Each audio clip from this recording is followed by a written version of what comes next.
How can something that is so incredibly historic and significant feel like it means just about nothing?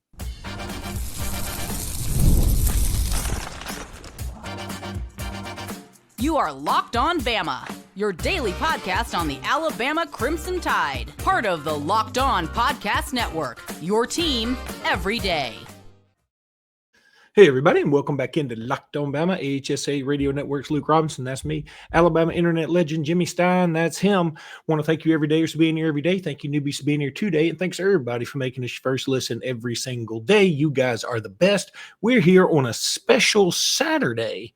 I'm still here in Boston, and people were even talking about how wicked smart the House settlement was. They really weren't saying that, but I did hear somebody say wicked smart, and I thought, that's so cool. That's worth the whole trip.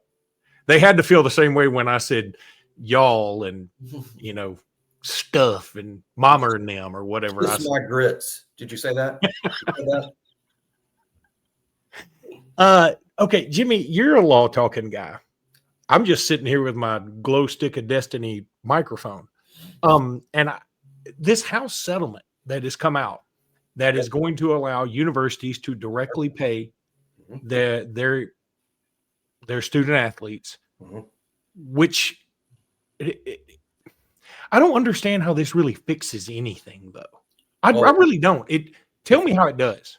If it's implemented as planned, if it goes forward as planned, basically everything that's happened over the last 4 years is out. I mean, in terms of what we've gotten used to, throw that out, and now brand new system in. And the playing field is theoretically leveled. Now that's yet to be seen. It's super complicated. There's 100 moving parts here, but it does change things in the sense that there's what amounts to a salary cap now in terms of the revenue share. No one is paying any more than anyone else as it relates to the revenue share. Everyone has the same pot of money and the same amount of money. Now, each school will divide that money differently between their sports and between their athletes, but it's going to look roughly the same at all the Power 4 schools that are similarly situated to Alabama. What's radically changing is what we've gotten used to insofar as NIL. All that is out.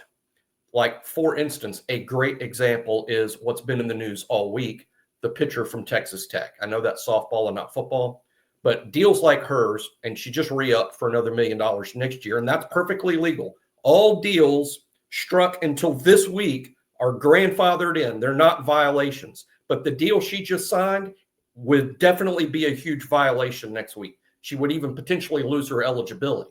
That's how big a deal it will be, but it's grandfathered in, so she's good. All the deals at Alabama that have been signed up to now, grandfathered in, they're all good.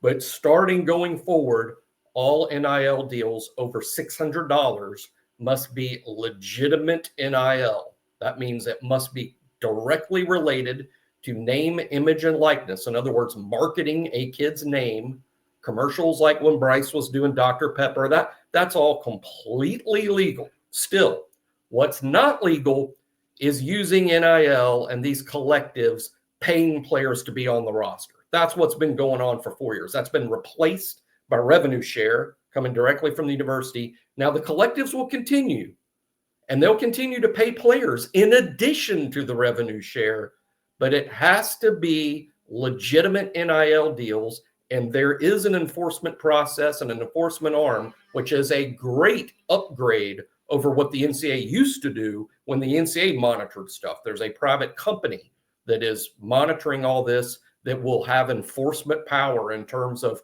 finding violations and then setting down the penalties for the violators. Okay, so my line of thinking, and again, maybe I'm just surrounded by cynics, but we're all sort of like, isn't this just going to kind of go back to the under the table stuff? I mean, you still don't have the ability to subpoena. You still don't, you're not going to, I don't know. I just feel like it's just going to go back to the way it was, while we also have some people that are treated essentially like employees. Whether or not you call them that is irrelevant. I do think now the new battle will be, now that we've all agreed on what the rules are now, and there's even been memorandums signed by all the schools to agree with their conferences. Hey, we're all following this stuff, even if we have state laws that say we don't have to, because some states have literally passed laws saying we don't care what it says in the House thing. As far as I'm concerned, in our state, this is how we're doing it.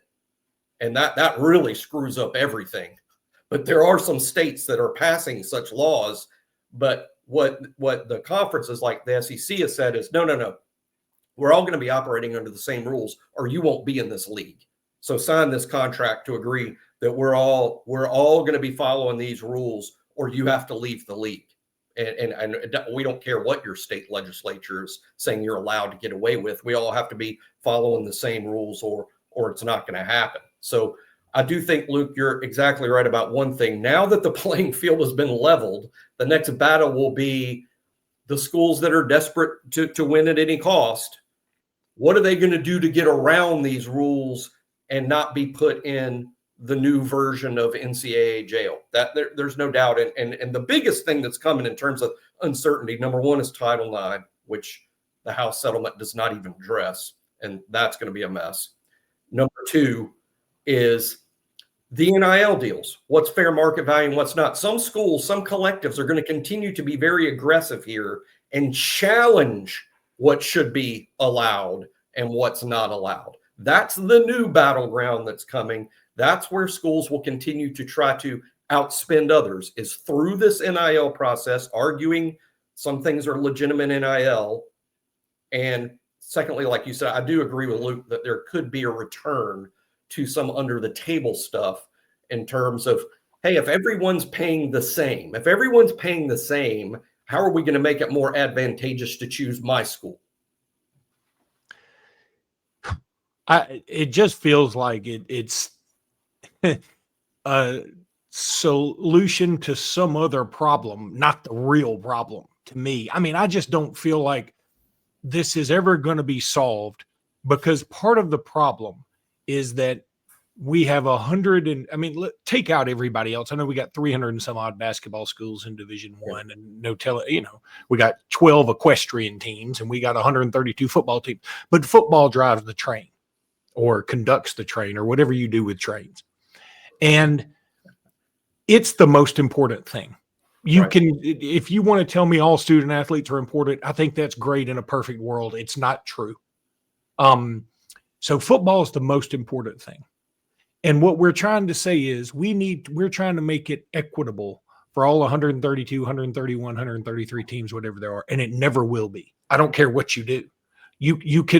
There's nothing you can do to make it equitable. There's nothing you can do to make Wyoming football program as on the same level with Ohio State's. Right. It's just not happening. I don't care what you do. So I think inevitably we're going to come to somewhere where we're going to split some of these schools apart. And maybe that's 32 teams, maybe that's 48 teams, whatever it is. And yes, it's going to look a lot different, vastly different than what we currently have. But I think the only way to have some sort of competitive balance, and you'll never have full competitive balance. I've said this all my life, that, okay, if we did split apart, never has been. If we did split apart and you did have 48 teams, it costs a lot less to live in Alabama than it does in Los Angeles. So there's one. Now, also, another way to look at it is, well, Los Angeles has a lot more prospects than Alabama does. That's kind of true.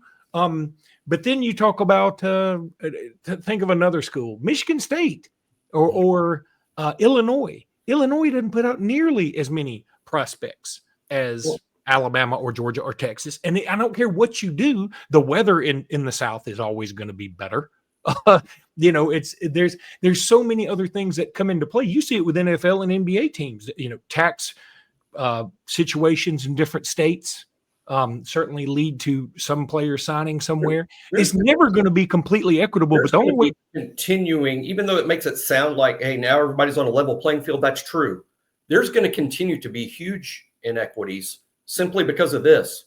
Everyone needs to keep in mind there are now maximums that you can't go over, but there's no minimums. So You can spend up to $20.5 million with your players. Alabama will, Georgia will, Texas will, Ohio State will, Oregon will, USC will. Will South Alabama? Heck no. I wanted to use another word. Heck no. Will Southern Miss? Heck no. Will Boise? Heck no. There's just a maximum. Schools can spend whatever they want, up to $20.5 million. Some schools simply cannot. So there will continue to be inequities. Here's another one, and this is big, and this is one of the more complicated things. I've already read some comments that people have made on the BOL board or other places, Twitter, that are really off kilter here. The roster limits, which is, I think, probably of all the changes, this is the big one. Roster limits. It's now 105. Keep in mind, the SEC is keeping with 85 scholarships for this fall. Now that's going to change to 105 the following fall. But when I say that now you can have up to 105 scholarships, I think the immediate reaction everyone's going to have is, well, Alabama will be at 105, Georgia will be at 105. No. Revenue share. Not all players are going to be paid the same. That's the biggest misnomer out there. That's not true. The revenue share on the football team is not going to be paid. Not everyone's getting the same amount. The quarterbacks will make more than the offensive tackles. The tackles will make more than the guards. The corners will make more than the safeties. It's going to be very much like the NFL in terms of value per position, then affected by who's a 5-star, who's a 4-star, who was difficult to sign, who did we just say, hey, you've got a spot if you'd rather play for us than UAB. That guy's not going to get much. He just gets a roster spot. That's all going to happen. But back to the roster limit. If it's 105, but you have $17 million to spend on your football team, that $17 million goes further if you're only paying 70 guys. Exactly. Scholarship numbers and team numbers could actually come down.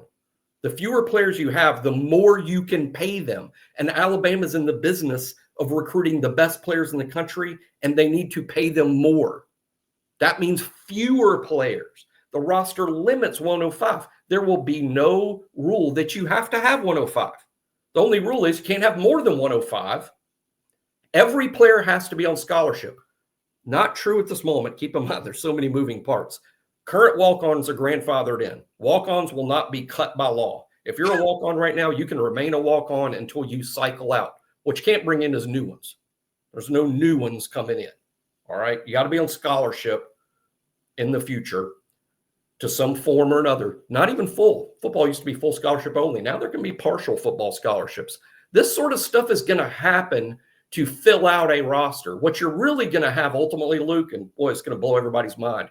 You're going to have about it in Alabama, and my estimation, you're going to have about 65 or 70 badass football players, the kind we've always wanted here. You have about 65, 70 of them, and then you're going to have about 30 guys who in the past would have been at a Sunbelt type school that are on a version of scholarship and a version of revenue share, but they're just simply filling out the roster. The 70 badass guys are getting the full scholarship, the full revenue share, and NIL money through legit NIL through Yale, Alabama. But that's ultimately what you're going to have down the road as a result of this.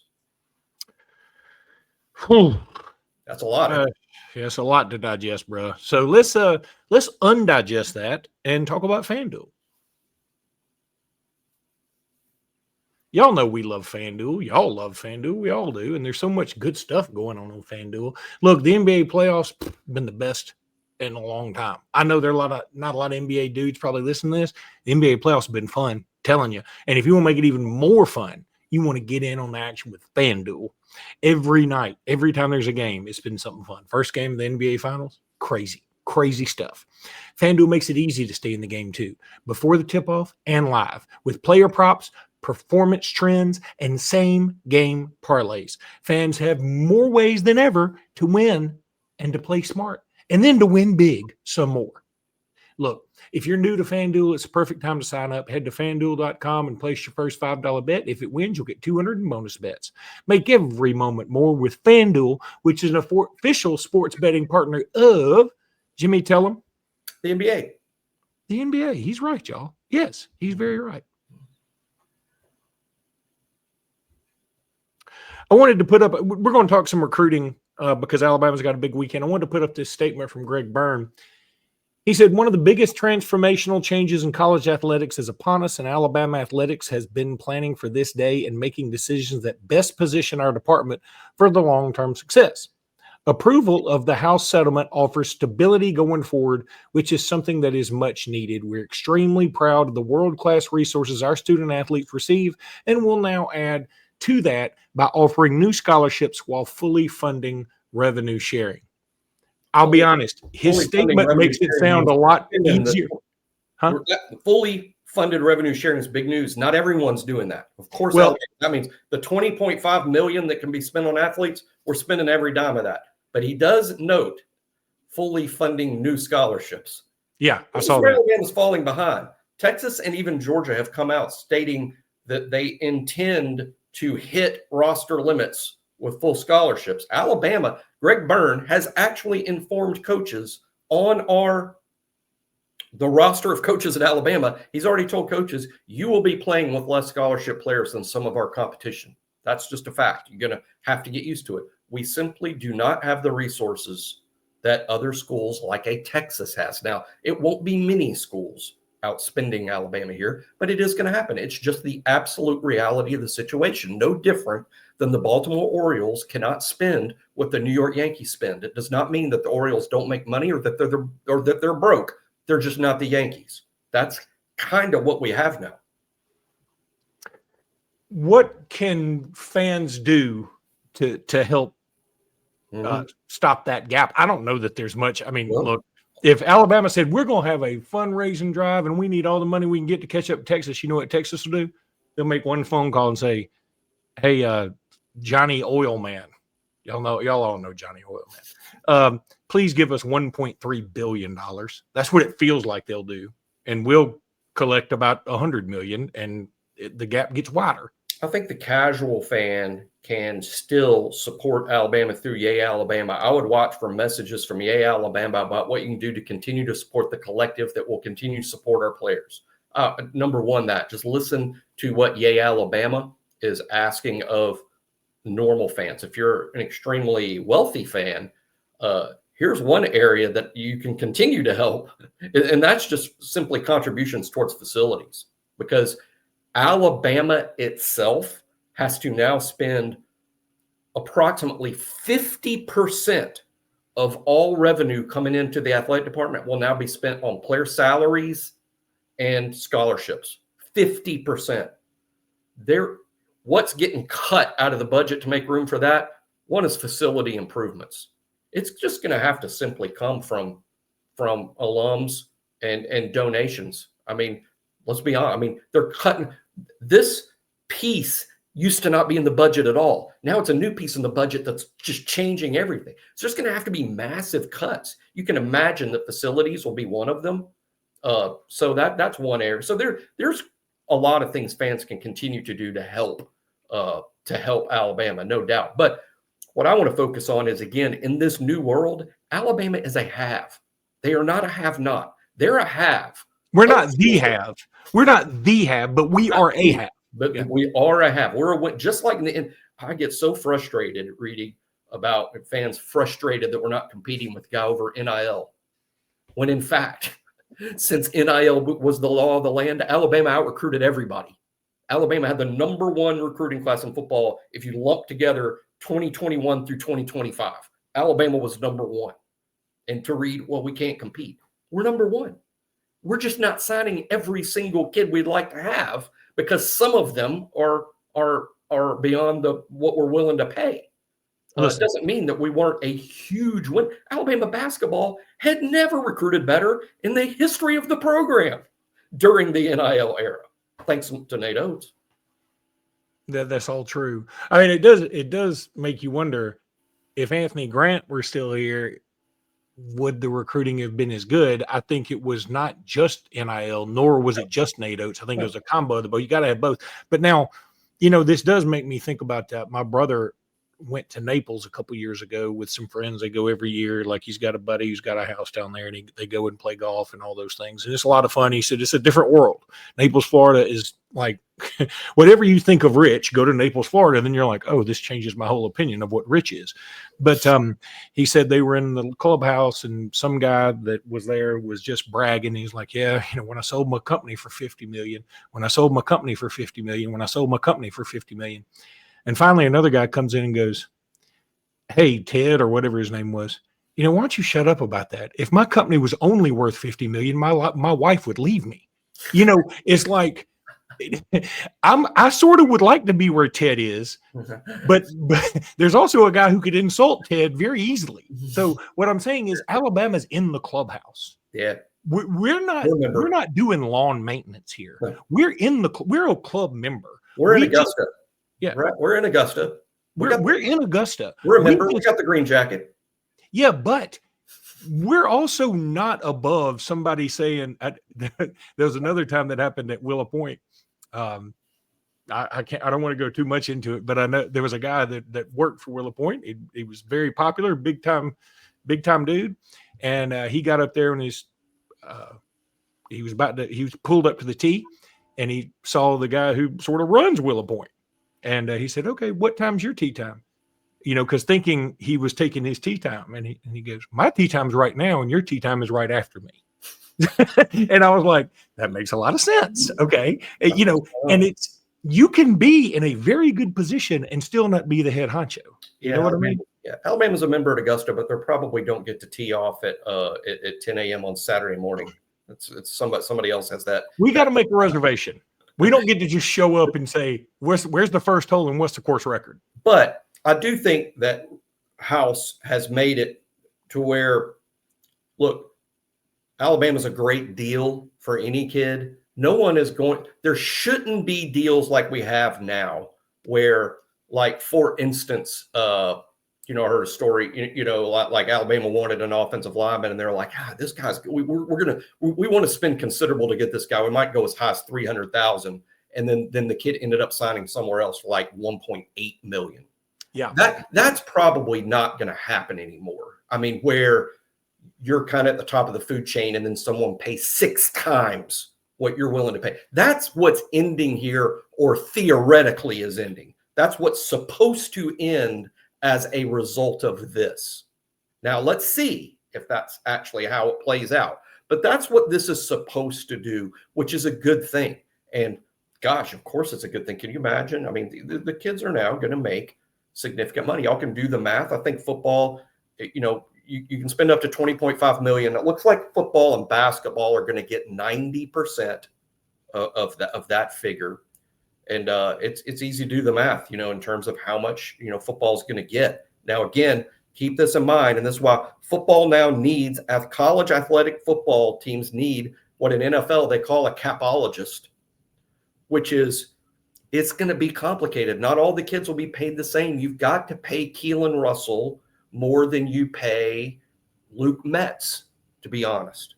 I mean, I'm just using them as an example, but that's just obvious that the 5-star quarterbacks, you're going to have to pay him more than an inside linebacker that's not a 5-star, So, and then on the team, what about the starters? You have to pay, let's say, Kaden Proctor more than Michael Carroll. Have to. I mean, you have to. So it's going to be complicated.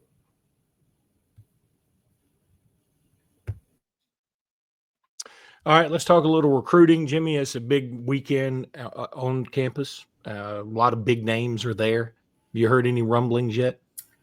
No, I'm in Tuscaloosa. I can say that the stadium lights were on Friday night, which is fun, and I'm sure they'll be on back again tonight. It's fun to see the light show that we normally see, during the games that they play during the recruiting weekends and stuff. So there's activity, and of course, going out to dinner. We won't hear anything, solid until the players start returning Sunday. I'm going to say the same thing I said last week. I'll be a little surprised if someone returning from a visit is making a commitment or makes a commitment very shortly. I think this is all about positioning yourself for the announcement that is to come. I think most kids that commit to Alabama are going to commit in July. And I think by mid-August, most of the class will be done. And now you're officially recruiting a class for the first time. The first time you're recruiting a class where the university is going to pay the players, not the collective, but the university. So all that has to be worked out. How much money are you getting? How much money are you getting? Now, what can Yay Alabama do for you in addition to what the revenue share is? Now, all that's going to be worked out. And again, that all has to be approved by some other national body, right? NIL deals over $600 have to be put through a clearinghouse.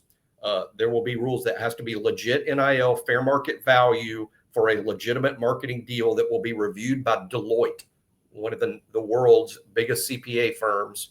They have the contract to review. It's called NIL Go is the name of the program. And they will review every transaction over $600. Boy, there's some wiggle room there too, because does this mean, and I'm sort of asking this out loud, but does this mean any booster anywhere can give a kid under $600? That's the first thing I thought of. I mean, and that's like, and then that's fine. I mean, that's got to be answered. I wouldn't just willy-nilly go do that. By the way, boosters out there, I wouldn't willy-nilly go do that. But that is a question. So if you only have to report things 600 and over, can you just give kids, hey, I'm a booster, here's $500, 500 for you, 500 for you. And then a second booster comes along, 500 for you, 500 for you. I mean, I don't know. I don't know the answer to those questions. And this is going to open up that can of worms. There's still a lot of unanswered questions that we'll know over time.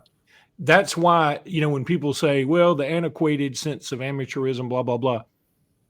That's why it was better in a sense that it was just easy. Like, you can't do anything. You can't buy them a hamburger. You can't do them this. Yes, it seems silly, but there was always going to be somebody to find a loophole. Well, now, because we took things too far one way, we've come too far the other way. That's what it seems like to me. A couple of other recruiting notes. We expect some big time news coming out tomorrow, or at least reports, not big time news necessarily, but reports from the visits tomorrow. Jimmy and I will talk about those. Can't wait to see the interviews and how some of these guys enjoyed their time on campus, because Jeriah Edwards, I know, was there, and he's a big one to be looking out for. His commitment's coming up soon. I thought it was interesting. A couple other guys out there, Brandon Arrington, I think is he at A&M this weekend? He's somewhere not here. He's somewhere not at Bama, and he won't be at Bama. I don't think that's one I'm not putting on my class project. I did at one point, but that just kind of fell off. And then there's Emmanuel Iamanacho. Big tackle. Yeah. He's at Auburn. And what's kind of funny there, Auburn put a place card down where they were having this big dinner, and they put his place card down and they misspelled his name. I was just going to guess. I didn't even know. And I was I'm not going to sit here and just like go, hey, because I would misspell his name 100 out of 90 times. I would misspell his name every time. But with that much on the line. You need to have a proofreader. Yeah. And but he wasn't going to Auburn anyway. Let's be real. The kid's on a visit to Auburn. I mean, I know Auburn's a big pay. Auburn's a significant payer. And keep in mind, though, these NIL deals, they have to be done, or it's all under the new deals coming up. So, for those out there, like I told people, like, you got to get used to this new world. Okay, the world just changed again. What all you've gotten used to over the last 4 years, these mega NIL deals, those are gone. That's not the rules anymore. So get used to this new set of rules, and that's going to take a while for all of us. Still a lot to untangle here. And boy, it just, you hate having all this complication into something that has just been so much fun to follow all my life. And now we have to add all these things in. And I do still ask the question, maybe this is dumb. I mean, again, it's sort of like you said, I'm asking out loud. Like, how does the NFL do it then? And, because if you are a powerful businessman in Dallas, and you're trying to sign, I mean, let's say Lamar Jackson. I mean, I'm throwing somebody out there. Let's say he were a free agent. And Dallas had some cap trouble or whatever. And they're like, we can only offer you $40 million a year only. And Baltimore's offering $50 million a year, whatever it is. why wouldn't some businessman in Dallas who knows, okay, look, I can sort of get Lamar Jackson in the fold here. We're big Dallas people. I got a box there. I can take some folks there, write off this, write off that. I don't know how write-offs work, but they do. And they're the ones writing it off. You don't even know what a write-off is. Do you? But what I'm saying is, like, why doesn't some of this underhanded stuff go on in the professional leagues? Why are we so different? Because we've been doing underhanded stuff forever as a college entity for the whole college. I'm sure it does, but B, I'm certain that would violate NFL salary and cap type rules. Okay, then why can't we just say, if you? I mean, I'm guessing that the NFL maybe is so much money that they're like, I don't need your extra million. I'm making 45. It is a lot more money. And for those people that are out there just shocked, and there's going to be some college fans just so upset over this, like, we're paying our student athletes $20.5 million just to play sports at Alabama. And there's going to be some people upset about that. I want those people to realize that does sound like a lot of money until you realize it's less than 1/2 of what the Cowboys paid Dak Prescott. It's less than 1/2 of what the NFL pays one guy. Yeah. So I mean, it is perspective, because it is so funny when we say 20.5, we're like 20.5 million. And then I just rolled out a number like, I bet you Lamar Jackson does make about 40 million. Lamar Jackson makes 20 million in 4 months. Yeah. I'm going to find Lamar Jackson salary. How about that? Is that he signed a 5-year, $260 million year, which is 52. So I was wrong the wrong way. Yeah. So by a lot. It's a lot of money. I'm really happy for our students, especially those who come from unfortunate backgrounds, and and now they're getting their piece of the pie. The pie got so big, it became fair to ask, okay, how does this pie need to be divided up? It's a big pie.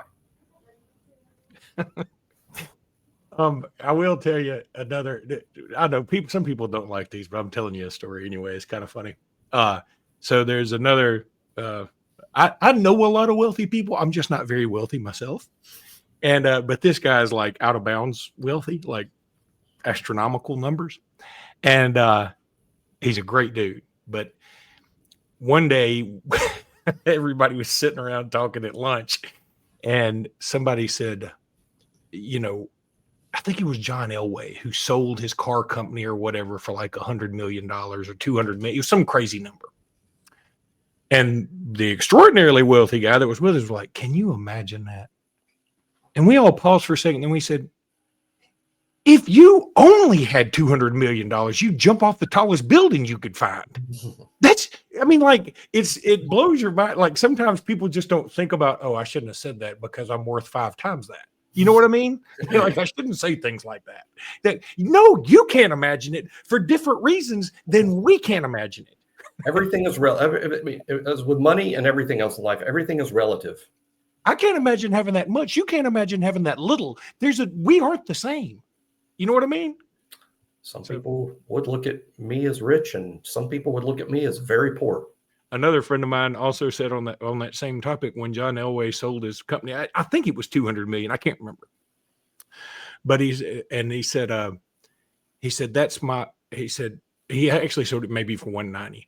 And he said, that's my price.